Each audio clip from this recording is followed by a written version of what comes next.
I have bear with me, a relatively long question here.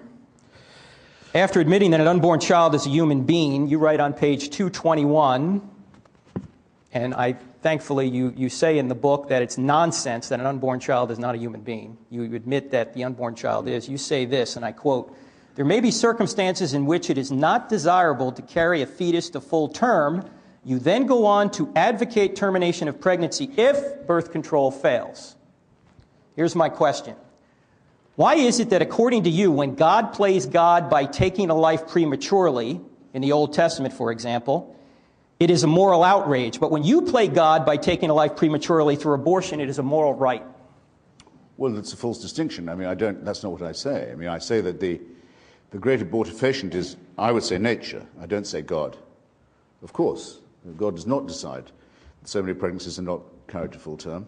Nature knows, in the case of our species, as with every other mammal and primate, that some fetuses are not going to make it and flushes them out. That's just a brute fact.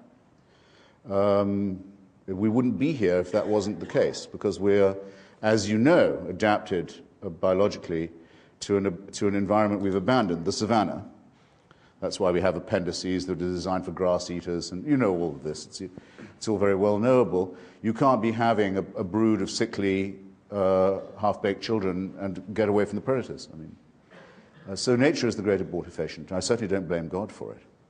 I do, as a humanist, believe that the concept unborn child is a real one, and I think the concept is underlined by all the recent findings of embryology about the early viability of a well-conceived human baby, the one that isn't going to be critically deformed, or even some that are. Will be able to survive outside the womb earlier and earlier and earlier. And I see that date only being pushed back. And I feel a responsibility to consider the occupant of the womb as a candidate member of society in the future. And thus to say that it cannot be only the responsibility of the woman to decide upon it, that it's a social question and an ethical and a moral one.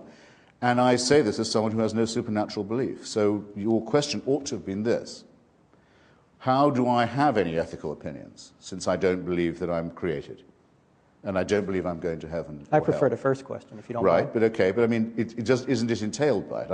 I appeal to the audience. Have I not answered the question about the termination of pregnancy? Which bit have I not answered? You better prompt me then. I'll read it again. Why is it that according to you, when God plays God by taking a life prematurely? Well, it isn't according to me. I don't say God does that. Nature does. In your book, which is right over here, you have an entire chapter about the atrocities in the Old Testament. Yes. And the atrocities have to do with God commanding genocide and those things. And you obviously have a problem with that, as many people should. So my question again is, why, according to you, when God plays God by taking a life prematurely in the Old Testament, is it a moral outrage, but when you play God by taking a life prematurely through an abortion, it is a moral right?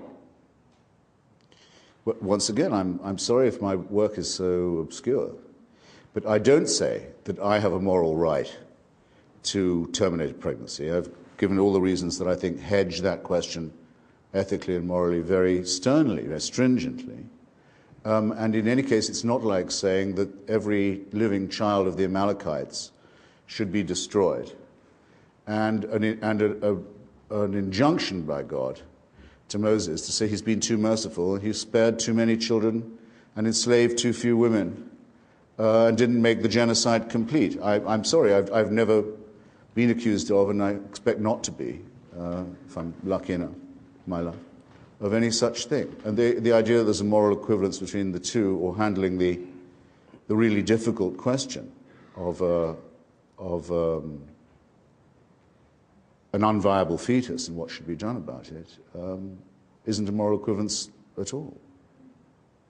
So do you want to say that all unborn life is, like you say in the book, is a human being, and therefore you should not kill it? Is that what you want to say to get out of this dilemma, or what do you want to say? No, but I think the presumption that I've long said that the presumption is that the unborn entity has a right on its side, and that every effort should be made to see if it can be preserved. And I think that's an ethical imperative. What I do say in the book is I think the Roman Catholic Church makes this argument immoral when it could be a moral one by saying that contraception is not to be allowed, by saying that contraception is the moral equivalent of abortion. In other words, to say that contraception is also murder, which is a nonsensical and disproportionate position. I quote some serious Catholics in my book. William F. Buckley, the late, is one.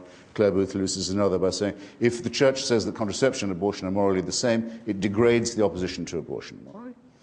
And by making absurd arguments, as it has in the past, Aquinas believed that every single sperm contained a microembryo inside it, and thus that, if you like, I hope I don't offend anyone, handjobs are genocide. As for blowjobs, don't start. That an ectopic pregnancy, in other words, a direct threat to the life of the mother, a fallopian tube pregnancy, is, instead of a direct threat to the life of the mother and an obvious no-starter for a human embryo, because that's going anyway, is someone who should be allowed to vote. This is nonsense. It's casuistry, it's immoral, it's superstition, and it prevents people from thinking seriously about matters that humanism can decide for itself, for heaven's sake, without any supernatural intervention. Your question, sir.